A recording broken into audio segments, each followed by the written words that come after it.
بسم اللہ الرحمن الرحیم۔ السلام علیکم۔ یوٹیوب چینل پر طارق متین آپ کو خوش آمدید کہتا ہے۔ گزشتہ کچھ گھنٹوں سے ایک کھلبلی سی مچی تھی سوشل میڈیا پر، خاص طور پر سوشل میڈیا پر ایک کھلبلی مچی تھی، بلکہ مچائی گئی تھی، جانتے بوجھتے مچائی گئی تھی۔ اور اس کھلبلی کے مچنے کے بعد بہت سارے لوگ اس پر بات کر رہے تھے۔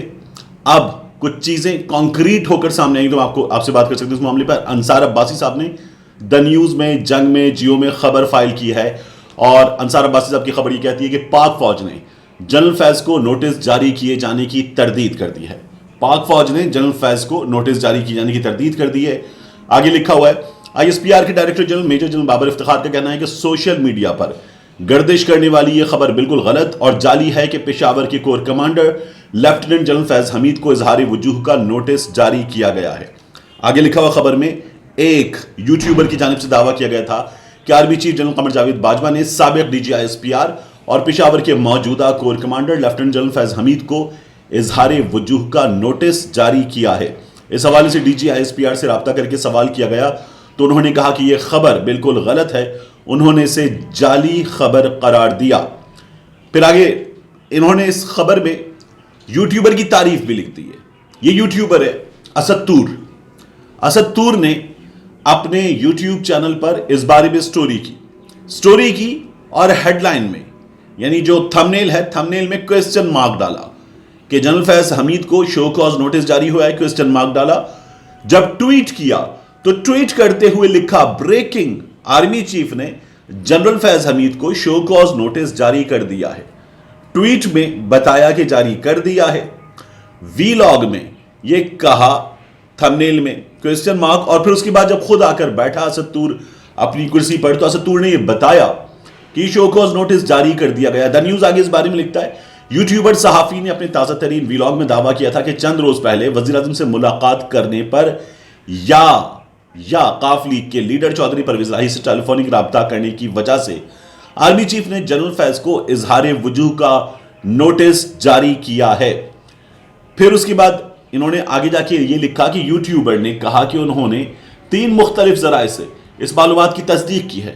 اس ویلاگ کو سیاسی اور میڈیا حلقوں میں بڑے پیمانے پر دیکھا جاتا ہے۔ اسد تور کو سیاسی اور میڈیا حلقوں میں بڑے پیمانے پر دیکھا جاتا ہے، یہ انہوں نے اس کے بارے میں لکھا ہے۔ آگے اس پر بات کرنے سے پہلے میں آپ کو بتاؤں کہ اسد تور کی اس بے بنیاد خبر پر تردید یا ان چیزوں کے چکر میں پڑنے کے بجائے ہونا یہ چاہیے تھا کہ قانونی کارروائی کرنی چاہیے تھی۔ قانونی کارروائی کرنی چاہیے تھی۔ یہ خبر بے بنیاد ہے، اس پر قانونی کارروائی کرنی چاہیے تھی، کیونکہ یہ شخص اپنے پاس سے خبر گھڑتا ہے، خبر ہو نہ ہو یہ اپنے پاس سے خبر گھڑتا ہے، اپنے پاس سے خبر دیتا ہے، اور یہ خبر بالکل جیسے ایک جید صحافی ہیں ان کے انداز میں دیتا ہے۔ وہ جید صحافی 2 لوگوں کی کمرے میں ہونے والی ملاقات، بند کمرے میں 2 لوگوں کی ہونے والی ملاقات کے بارے میں ایسے بتاتے تھے کہ اس نے بتایا، اس نے سنا، اس نے جواب میں کہا، اس نے رد عمل دیا، اور وہ مسکراہٹ بھی بتا دیا کرتے تھے بند کمرے میں ہونے والی 2 لوگوں کی کہ کون کس بات پہ مسکرایا، کس نے طنز کیا اور کیا ہوا۔ ایسا لگتا تھا کہ میز کے نیچے چھپ کر بیٹھے ہوئے ہیں، درمیان میں ہاتھ بڑھا کر پلیٹ سے ایک آدھ بسکٹ بھی گھسیٹ کے نیچے لے جاتے ہیں اور کھا لیتے ہیں اور وہاں سے بیٹھ کر رپورٹنگ کر رہے ہیں۔ بالکل یہی حال جو ہے اس شخص کا ہے۔ اس شخص کی خبر کا ایک سورس اس شخص کی خبر کا ایک سورس ہوتا ہے کہ یہ خود گھڑتا ہے، کوئی سورس نہیں ہوتا، یہ خود گھڑتا ہے، اور گھڑ کے ایسے حالات پر جو بہت زیادہ ہائپ اختیار کر جائے ان معاملات پہ یہ گھڑ کے خبر کرتا ہے۔ دوسرا، اس شخص کی خبر پر جو سورس ہے اس پر آپ کو حیران ہونا چاہیے، وہ ہے ایک اہم ترین منصب پر فائز شخصیت۔ تو اہم ترین منصب پر فائز شخصیت جو ہے وہ اس کی خبر کا دوسرا سورس ہے، اور اسے اکثر وہاں سے چیزیں فیڈ کی جاتی ہیں، اس کو بھی اور ایک صحافی اور ہیں ان کو بھی۔